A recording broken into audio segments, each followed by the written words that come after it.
première chose, c'est vrai que tout le monde, moi compris, moi aussi, hein, au début, on a pensé que quand on parlait d'organoïdes, on parlait de ça, l'organe dans la puce, ou dans la puce ou dans la boîte de culture. En fait, ce n'est pas tout à fait ça. Donc, la chose qu'il faut bien tenir en mémoire, pour qui surtout ne travaille pas avec les organoïdes, qu'est-ce qu'on a en culture quand on parle d'organoïdes? Cette typologie-là de culture cellulaire. Donc, ce ne sont pas des cellules. Ce sont des amas de cellules, la plupart desquelles sont de cette forme très ronde, très sphérique, mais qui, effectivement, peut reproduire des fonctions que, au-delà de cette typologie d'approche de culture cellulaire, on n'a jamais eu, en fait, en culture. Parce que les cellules en 2D ne peuvent pas reproduire vraiment les fonctions d'un organe. Par contre, les organoïdes, ils peuvent le faire. Il y a un problème, par contre. Ils ne ressemblent pas à l'organe, ils ne sont pas vascularisés. Donc là, par contre, quand on parle d'organoïdes, malheureusement, on ne parle presque jamais de système vascularisé. On peut ajouter des cellules endothéliales. Moi, je le fais. On fait des co-cultures avec des cellules endothéliales. Il y a les cellules endothéliales. Elles sont bien là, elles sont bien vivantes. Ils font des espèces de réseaux, mais ils ne font pas des tubes. Donc ça, c'est un gros désavantage de l'organoïde à présent. On espère, d'ici à un futur très proche, de pouvoir avoir, par exemple, des organes en puce dans lesquels, mettant des organoïdes, on peut vraiment aller les vasculariser. Du coup, la question, c'est s'il y a au moins cet énorme drawback, comme on l'appelle en anglais, pourquoi on a si confiance dans le système des organoïdes? Alors, c'est parce qu'aujourd'hui, on peut avoir vraiment... on a vraiment beaucoup de techniques qui font partie de ce qu'on appelle la tissue engineering, l'ingénierie tissulaire. Ça veut dire qu'on a les organes en puce, on a des biomatériaux, on a des nouveaux systèmes de culture, des nouveaux boîtes de culture qu'on peut utiliser pour augmenter le rendement, surtout fonctionnel, de cet organoïde. Ça, c'est très important. On ne l'avait pas jusqu'à plus ou moins 15 ans, il y a 15 ans. Mais aujourd'hui, on peut tout faire avec les organoïdes. De la culture de base, donc analyser l'ADN, modifier l'ADN avec la CRISPR-Cas9 et mettre ces cellules en 3D pour pouvoir faire presque tout ce qu'on a à l'esprit. Et ça, c'est vraiment comme ça. Et donc, on passe d'une conformation 2D à une conformation tridimensionnelle, en 3 dimensions. Et c'est très intéressant. Le vidéo est parti. C'est ça qu'on a dans les cultures cellulaires. On a des micropuits ou des puits dans lesquels on met nos cellules. Et pour organiser ou pour obtenir des organoïdes, on ne fait rien d'autre qu'avoir confiance dans les cellules. Parce que les cellules sont comme des petites gouttelettes d'eau. Ça veut dire quand on les approche les unes aux autres, ils adhèrent les unes aux autres. Et du coup, ils s'agrègent. Et en s'agrégeant, dans ce qu'on appelle en anglais self-assembling, ils font tout seuls, ils vont régénérer, ils vont créer dans votre boîte de culture un organoïde. Et donc, les cellules, s'il y en a plusieurs typologies de cellules, ils s'agrègent entre eux, ils se réorganisent et qu'est-ce qu'il va vous donner? C'est un organoïde, donc une représentation beaucoup plus simple de l'organe, avec des fonctionnalités très spécifiques et des fois très très poussées au niveau de la maturité. Et donc, comme Eva a déjà un peu introduit, les organoïdes, généralement, on les sépare dans les organoïdes qui dérivent des cellules, des cellules adultes, donc des cellules primaires, qu'on n'utilise pas beaucoup aujourd'hui parce qu'ils sont des modèles très simples et ne reproduisent pas forcément toute la fonction et la physiologie de l'organe, mais on part toujours et on se réfère toujours à des organoïdes qui dérivent des cellules souches pluripotentes, qui nous appelons les supercellules souches, parce qu'ils ont deux super pouvoirs magnifiques pour nous qui travaillons avec ce système. Le premier, c'est le self-renewal. Du coup, ça veut dire l'auto-capacité de auto-renouveler dans le temps. Donc, ces cellules, ils prolifèrent de façon indéfinie dans le temps. On peut utiliser la même culture pour des années sans jamais décongeler une ampoule de nouvelles cellules. Ça, c'est un avantage énorme pour qui travaille avec ces cellules. Et ils sont pluripotentes. Ça veut dire qu'on peut, les cellules souches pluripotentes, les différencier dans n'importe quelle cellule de l'organisme. Moi, je me concentre surtout sur les cellules de foie, mais rien ne m'empêche, effectivement, de pouvoir reproduire dans mon labo n'importe quelle voie de signalisation pour pouvoir obtenir, à partir de la même cellule souche, n'importe quelle cellule de l'organisme.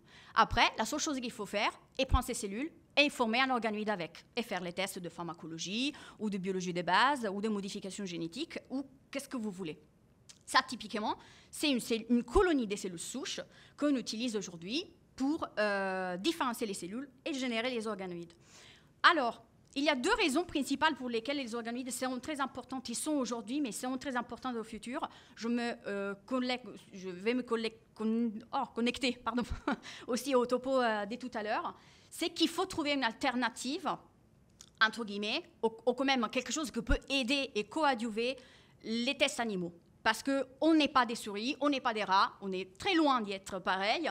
Et surtout, il faut trouver un modèle humain que peut, par exemple, dans le contexte de la pharmacologie, à laquelle je tiens beaucoup aussi, trouver un modèle humain qui peut nous permettre de savoir si un médicament marche, si un médicament fonctionne et si un médicament est toxique. Et le niveau, la sensibilité des cellules humaines vers cette typologie de médicaments. Et alors, pour faire ça, il y a quelques années, là, maintenant, quand je suis arrivée au labo de Jean-Charles, en fait, la question qu'on s'est posée, c'est que les cellules qu'on différencie ne sont pas matures. Justement, Eva disait tout à l'heure, si on différencie les cellules, elles ne sont pas trop matures parce qu'elles ne sont pas naturelles. C'est nous qui les forçons à faire quelque chose, à devenir quelque chose. Et donc, la question qu'on s'est posée, est-ce qu'on peut, à partir des cellules souches pluripotentes induites, donc c'est là que ne sont pas embryonnaires, mais qu'on a nous-mêmes développées à partir des cellules adultes, par reprogrammation, est-ce qu'on peut avoir des organoïdes qui sont assez matures pour être vraiment des hépatocytes, comme les hépatocytes adultes? Parce que sinon, il n'y a pas de sens toute cette technologie. Si on ne peut pas avoir des hépatocytes adultes, on n'aura pas la même fonctionnalité. Et donc, qu'est-ce qu'on a mis en place? J'ai mis en place, c'est un système de culture de génération d'organoïdes. Donc, on parle des IPS, ça, je vais rentrer dans les détails sans aller trop loin. Donc, on les différencie dans une culture classique en 2D vers des hépatoblastes, qui sont exactement ici. Les la flèche ne marche pas. Voilà. Les hépatoblastes sont ici, sont les progéniteurs des cellules hépatocytaires, donc des hépatocytes. Et à ces points-là, on utilise ces cellules-là progénitrices pour créer les organoïdes. Donc, ces structures en 3D, donc on détache les cellules, on les met ensemble et se réorganisent et se regroupent entre eux et ils forment l'organoïde. Et on maintient cette culture-là au moins pour un mois pour chercher de voir si on peut les différencier, si on peut surtout les maturer en fonction. Et quand on est rentré dans les détails du coup de la recherche, on s'est surtout rendu compte, si on fait une comparaison directe déjà au niveau génique entre les hépatocytes adultes et nos hépatocytes dérivés à partir des IPS, qu'effectivement, surtout envers ces deux protéines-là, l'alpha-fétoprotéine et l'albumine, on a cette énorme découverte. Parce qu'on s'est rendu compte qu'on perdait complètement le phénotype fœtal des cellules. Et on allait gagner seulement le phénotype adulte. Donc ça, c'était au niveau génique. Donc on s'est dit peut-être qu'effectivement, on est arrivé en vitro à voir des cellules vraiment matures, des hépatocytes vraiment matures. Et quand on est allé encore plus loin, on s'est rendu compte qu'effectivement, tous les marqueurs du fœtal, tous les marqueurs de l'immaturité des hépatocytes sont perdus au cours du temps. Donc on a un système vraiment physiologiquement tout à fait proche à celle-là des hépatocytes primaires. Donc aussi, si on compare les graphes, on a vraiment les mêmes sécrétions de l'albumine, par exemple, dans nos systèmes. Complètement, on fait disparaître l'albumine, l'AFP, donc l'alpha-fétoprotéine. Et surtout, on a vraiment à l'intérieur de l'organoïde, je suis désolée, on ne voit pas forcément bien, mais on a le développement d'un système de microtubules, ça veut dire de canalicule biliaire. Ça, c'est très important parce qu'on ne l'avait pas forcément vu il y a quelques années. Donc, c'était une énorme belle chose pour nous. Et on s'est rendu compte que cette typologie de culture d'organoïdes, effectivement, permet aux hépatocytes de se réorganiser en 3D et former aussi un système qui draine la bile. Et ça, c'est vraiment très important parce qu'autrement, la bile est toxique pour les hépatocytes s'il n'y a pas un système biliaire qui la draine vers l'extérieur du foie. Donc, le fait d'avoir un système de drainage déjà à l'intérieur de l'organoïde, c'est quelque chose qui permet à l'organoïde de survivre pour vraiment des mois en culture et être utilisé pour beaucoup de temps, pour beaucoup de types des essais et des tests toxicologiques en particulier. Et aussi, la sécrétion de la bile, physiologiquement, ça rapproche beaucoup à celle-là des hépatocytes primaires. Et encore, pour aller au-delà, pour tester au moins in vitro, avant de passer à un système de culture plus complexe comme l'organo-on-chip, est-ce que cet organoïde, il peut effectivement mimer le métabolisme de phase 1 et de phase 2 des hépatocytes primaires? Et effectivement, la réponse, c'est oui. Là, si on compare directement les hépatocytes dérivés d'IPS en organoïdes et les hépatocytes primaires, vous voyez que les performances des cellules elles sont au moins au même niveau et quelquefois aussi supérieur aux cellules adultes. Ça, c'est parce qu'on a déjà dit, effectivement, les cellules adultes, 24 heures, 48 heures, ils perdent leur fonctionnalité, leur morphologie. Aussi quand ils sont en 3D. Parce qu'évidemment, la comparaison entre les deux typologies des systèmes, c'est la même. C'était organoïdes dérivés d'IPS et organoïdes de cellules adultes primaires. Donc, c'était le même type de système. Et encore, pour aller encore plus loin, je ne me concentre pas sur reproduire les stéatoses et toutes les accumulations de gras dans les organoïdes, parce que c'est quelque chose que beaucoup de monde fait. La question que je me suis posée, c'est est-ce que je peux mimer, par exemple, le métabolisme et du coup l'homéostase du glucose, donc des sucres, que c'est une des principales fonctions normales, disons comme ça, du foie. Et effectivement, quand on rentre dans les détails, les organoïdes, toujours en comparaison avec les hépatocytes primaires, sont capables de répondre à la sécrétion hormonale.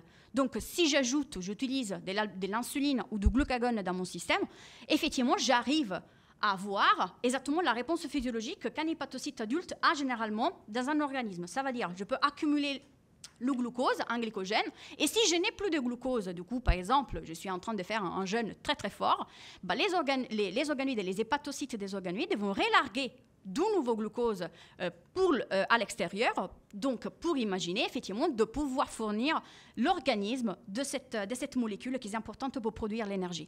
Donc tout ça effectivement montre que le système en 3D, surtout dans la forme des organoïdes, sans trop complexifier la chose, parce que là on est sur un système très simple, c'est un rien de particulier, pas des matrices, pas d'organochips, pas des microfluidiques, rien, mais il marche vraiment très très bien.